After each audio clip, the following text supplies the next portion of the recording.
O Evangelho segundo o Espiritismo, Allan Kardec, contém a explicação dos ensinamentos morais do Cristo, em concordância com o Espiritismo e sua aplicação às diversas situações da vida.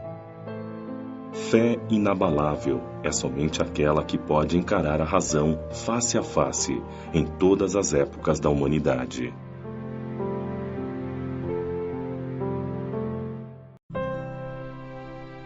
Autoridade da doutrina espírita.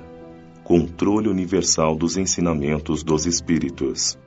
Se a doutrina espírita fosse uma criação puramente humana, só teria por garantia as luzes dos que a criaram. Acontece que ninguém na Terra poderia ter a pretensão de possuir sozinho a verdade absoluta. Se os espíritos que revelaram a doutrina espírita se manifestasse a um único homem, nada lhe garantiria origem, pois seria preciso acreditar na palavra daquele que dissesse ter recebido deles os ensinamentos. Admitindo-se uma perfeita sinceridade, poderia ele convencer perfeitamente as pessoas do seu meio, poderia ter seguidores, mas jamais chegaria a reunir todo o mundo. Deus quis que a nova revelação chegasse aos homens por um meio mais rápido e mais autêntico. Por isso, encarregou os espíritos de levá-la de um polo a outro, manifestando-se em todos os lugares, sem dar a ninguém o exclusivo privilégio de ouvir suas palavras. Um homem pode ser iludido, pode iludir-se a si mesmo, mas não se pode enganar milhões de pessoas que veem e ouvem a mesma coisa. Isto é uma garantia para cada um e para todos. Aliás, pode-se fazer desaparecer um homem, mas não se pode fazer desaparecer multidões. Podem-se queimar livros, mas não se podem queimar os espíritos. Acontece que, queimando-se todos os livros, a fonte da doutrina espírita não seria atingida, pois ela não está na terra. Surge de todos os lugares, e qualquer pessoa pode beber nessa fonte. Se faltarem os homens para propagá-la, haverá sempre os espíritos, que alcançam todo o mundo e aos quais ninguém pode atingir. E em vista disso, os próprios espíritos fazem a propagação do espiritismo, com a ajuda de incontáveis médiuns, que surgem de todos os lados.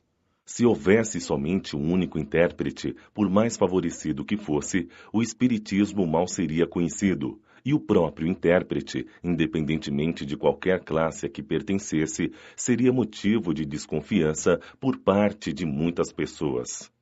Nem todas as nações o aceitariam, enquanto os espíritos, comunicando-se em todos os lugares, com todas as pessoas, todas as seitas e todos os grupos são aceitos por todos. O espiritismo não tem nacionalidade.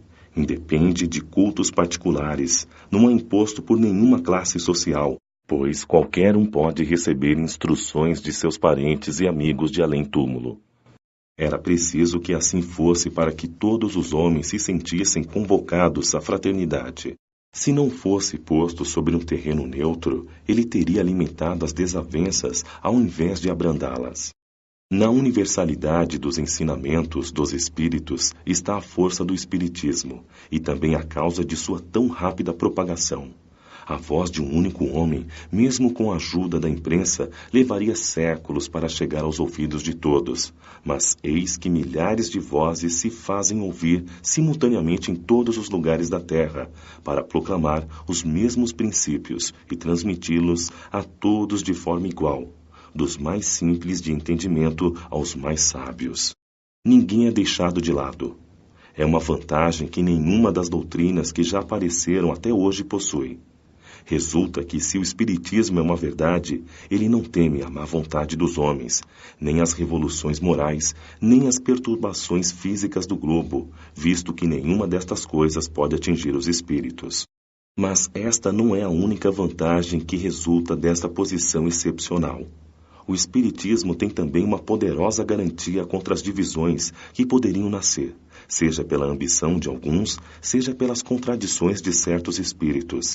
Essas contradições são certamente um obstáculo, mas trazem em si mesmas o remédio ao lado do mal. Sabe-se que os espíritos, por causa da diferença de conhecimentos que têm, estão longe de possuir individualmente toda a verdade, pois não é dado a todos penetrar certos mistérios. O que cada um sabe é proporcional à sua purificação, e a maioria dos espíritos não sabe mais do que os homens, aliás, sabe até menos do que alguns deles.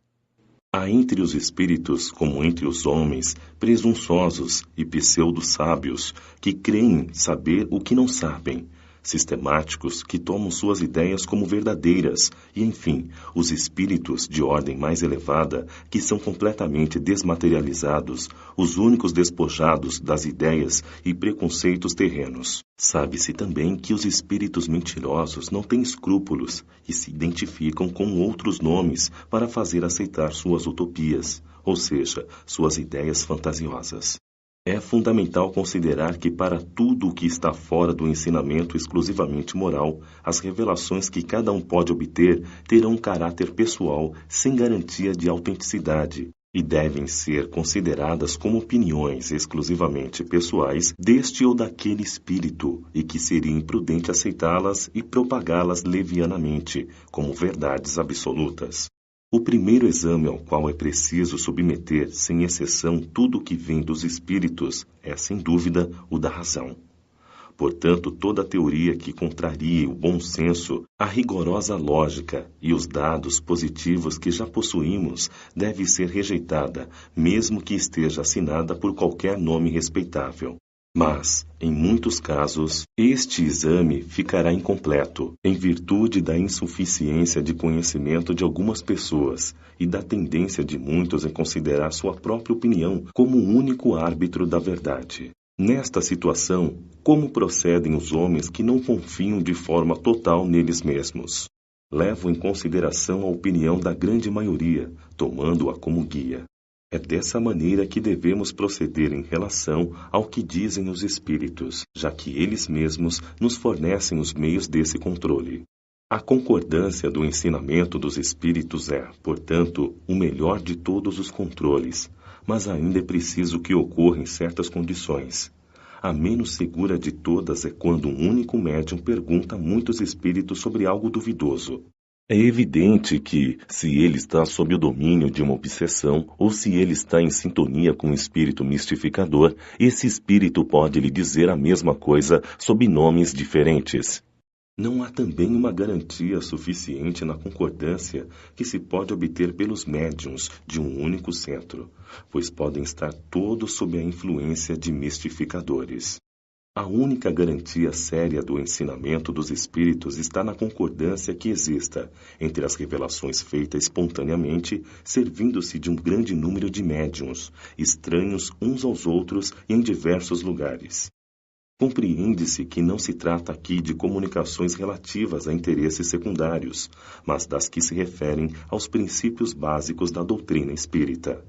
A experiência demonstra que quando um princípio novo deve ser revelado, ele é ensinado espontaneamente, em diferentes lugares ao mesmo tempo e de uma maneira idêntica, se não pela forma, pelo menos pelo conteúdo.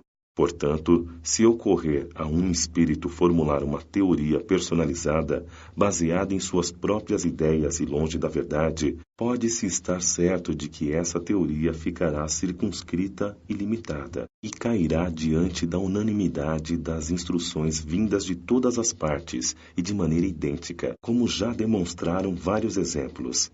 É esta unanimidade que fez cair todas as teorias parciais que surgiram na origem do Espiritismo, época em que cada um explicava os fenômenos à sua maneira, antes mesmo que se conhecessem as leis que regem as relações do mundo visível com o mundo invisível.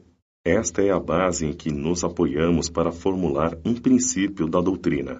Não é porque esteja de acordo com as nossas ideias que o damos por verdadeiro. Não nos colocamos de modo algum como árbitro supremo da verdade e não dizemos a ninguém: acreditai em tal coisa, pois estamos vos dizendo. Aos nossos próprios olhos, a nossa opinião é apenas uma opinião pessoal, que pode ser verdadeira ou falsa, visto sermos tão falíveis quanto qualquer outra pessoa.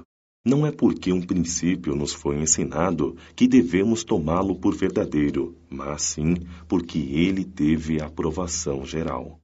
Na posição em que nos encontramos, recebendo as comunicações de cerca de 1000 centros espíritas sérios, espalhados pelos diversos pontos do globo, Temos condições de analisar os princípios sobre os quais esta concordância se estabelece. Essa observação é que nos tem guiado até agora e guiará novos campos que o Espiritismo será chamado a explorar. É assim que, ao estudarmos atentamente as comunicações vindas de diversas partes, tanto da França quanto do estrangeiro, reconhecemos, na natureza todo especial das revelações, que há uma tendência para se entrar num novo caminho. Essas revelações, às vezes feitas com palavras de sentido oculto, muitas vezes passaram despercebidas pelos que as receberam. Muitos outros acreditaram tê-las obtido com exclusividade. Tomadas isoladamente, elas seriam sem valor para nós. Apenas a coincidência lhes dá seriedade. Depois, chegado o momento de revelá-las à luz da publicidade, cada um se lembrará de ter recebido instruções do mesmo teor. É este movimento geral que observamos e estudamos, com a assistência de nossos guias espirituais que nos auxiliam a julgar a oportunidade de fazermos ou não alguma coisa. Este controle universal é uma garantia para a unidade futura do Espiritismo e anulará todas as teorias contraditórias. É nele que se encontrará, daqui para frente, o critério da verdade. O que fez o sucesso da aceitação da doutrina espírita, formulada em O Livro dos Espíritos e em O Livro dos Médiuns, foi que, em toda parte, cada um pôde receber diretamente dos espíritos a confirmação dos ensinamentos que estes livros contêm. Se os espíritos tivessem vindo de todos os lugares a contradizê-los, estes livros teriam já há muito tempo sofrido o destino de todas as criações fantasiosas. O próprio apoio da imprensa nos salvaria do naufrágio, mas, embora não tendo contado com esse apoio, eles rapidamente abriram seus caminhos e avançaram com segurança. Isso ocorreu porque tiveram o apoio dos espíritos, cuja boa vontade compensou, em muito, a má vontade dos homens. Assim será com todas as ideias, vindas quer dos espíritos, quer dos homens, que não puderem suportar a prova deste confronto, cujo poder não há quem possa contestar. Suponhamos, portanto, que agrade a alguns espíritos ditar, com um título qualquer, um livro de sentido contrário, suponhamos ainda que, com uma intenção agressiva, com a finalidade de desacreditar a doutrina espírita, a malevolência faça surgir comunicações apócrifas, ou seja, falsas, sem autenticidade. Que influência poderiam ter esses escritos se são desmentidos em todos os lugares pelos espíritos?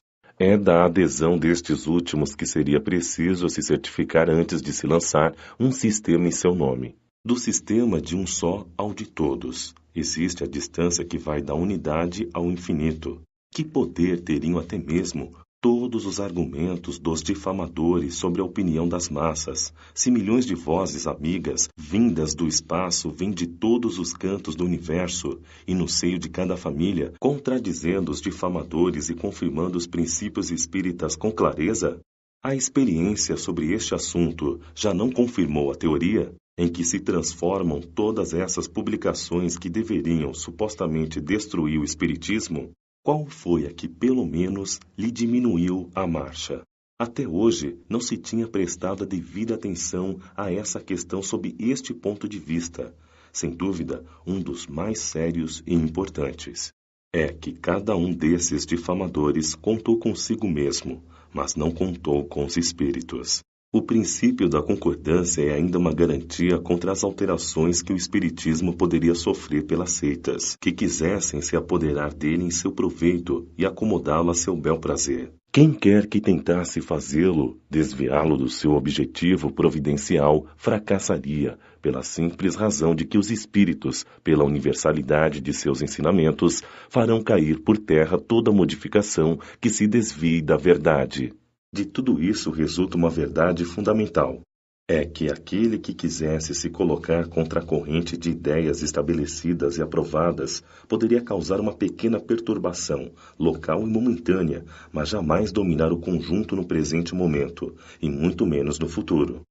Disso ainda resulta que as instruções dadas pelos espíritos sobre os pontos da doutrina espírita, ainda não elucidados, não se tornarão lei, mas ficarão isoladas e, por conseguinte, apenas devem ser aceitas, com todas as reservas e a título de esclarecimento. Daí a necessidade de se dedicar a maior prudência em lhes dar publicidade, e no caso de acreditar-nos ser útil publicá-las, é importante apenas apresentá-las como opiniões individuais, mais ou menos prováveis, mas tendo, em todos os casos, necessidade de confirmação. É preciso obter esta confirmação antes de apresentar um princípio como verdade absoluta, se não quisermos ser acusados de leviandade ou decredulidade irrefletida. Os espíritos superiores procedem, mas suas revelações com extrema prudência e sabedoria. Eles só abordam grandes questões da doutrina espírita gradualmente, à medida que a inteligência do homem esteja apta para compreender as verdades de uma ordem mais elevada e quando as circunstâncias sejam propícias para a emissão de uma nova ideia. É por isso que, desde o princípio, eles não disseram tudo, e até agora ainda não disseram, nunca cedendo à impaciência das pessoas muito apressadas, que querem colher os frutos antes do tempo. Seria inútil, pois, querer adiantar-se o tempo designado a cada coisa pela providência. Os espíritos verdadeiramente sérios negariam sua ajuda. Mas os espíritos levianos, que não se preocupam com a verdade, respondem a tudo. É por esta razão que, sobre todas as questões prematuras, há sempre respostas contraditórias. Estas considerações sobre os princípios expostos não são o resultado de uma teoria pessoal, mas a consequência natural das condições sobre as quais os espíritos se manifestam. É evidente que se um espírito diz uma coisa de um lado, enquanto milhões de espíritos dizem contrário em outros lugares, conclui-se que a verdade não pode estar com um único ou quase único em sua opinião, pois pretender ter razão sozinho contra todos seria tão ilógico da parte de um espírito quanto da parte dos homens. Os espíritos verdadeiramente sábios, se não se sentem suficientemente esclarecidos sobre uma questão, nunca decidem de um modo definitivo. Declaram apenas abordá-la sob o seu ponto de vista, e eles mesmos aconselham a esperar uma confirmação. Por mais grandiosa, bela e justa que seja uma ideia, é impossível que ela reúna, desde o início, todas as opiniões. As divergências de opinião que resultam disso são a consequência inevitável do movimento que se desencadeia. São mesmo necessárias para melhor ressaltar a verdade. E é útil que tenham lugar no começo do movimento para que as ideias falsas sejam postas de lado mais rapidamente. Os espíritas, que por causa disso têm alguns temores, devem tranquilizar-se. Todas as pretensões isoladas cairão, pela força das coisas, diante do grande e poderoso critério da concordância universal. Não será pela opinião de um homem que se estabelecerá a união, mas pela voz unânime dos espíritos. Não será um homem, muito menos nós, ou qualquer outro, que fundará a ortodoxia espírita. Também não será um espírito, vindo se impor a quem quer que seja. Será a universalidade dos espíritos comunicando-se em toda a terra por ordem de Deus. Este é o caráter essencial da doutrina espírita. Esta é a força e a sua autoridade. Deus quis que sua lei fosse fixada com um alicerce de base inabalável. Foi por isso que ele não quis pôr essa responsabilidade sobre a cabeça frágil de um só homem. É diante desse poderoso tribunal de sabedoria, como um areópago, onde não se impõe nem às sociedades, nem às rivalidades invejosas, nem às seitas, nem às vaidades patrióticas, que virão se quebrar todas as oposições, todas as ambições, todas as pretensões da supremacia individual, pois nós mesmos nos destruiríamos se quiséssemos substituir nossas próprias ideias pelos seus decretos soberanos. Apenas ele decidirá todas as questões pendentes de interpretação que silenciarão as discordâncias e dará razão ou não a quem dê direito. Diante deste imponente acordo de todas as vozes do céu, o que pode a opinião de um homem ou de um espírito? Menos que uma gota d'água que se perde no oceano. menos do que a voz de uma criança abafada numa tempestade. A opinião universal, eis o juiz supremo, é quem se pronuncia em última instância. Ela é formada a partir de todas as opiniões individuais. Se uma delas é verdadeira, tem apenas um peso relativo na balança. Se é falsa, não pode se sobrepor sobre as demais. Nesse imenso conjunto, as individualidades desaparecem, e isso representa uma extraordinária derrota para a vaidade e o orgulho humanos. Este conjunto harmonioso já se anuncia, e este século não passará sem que ele resplandeça com todo o seu brilho, de modo a eliminar todas as incertezas, pois, daqui para frente, vozes poderosas receberão a missão de se fazer ouvir, para reunir os homens sob a mesma bandeira, desde que o campo esteja suficientemente preparado. Aquele que estiver indeciso, preste atenção entre os dois sistemas opostos e observará para onde se encaminhará a opinião geral. Este será um indício seguro, no sentido que se pronuncia a maioria dos espíritos e os diversos lugares em que se comunicam. É um sinal seguro sobre o qual, dos dois sistemas, será o dominante.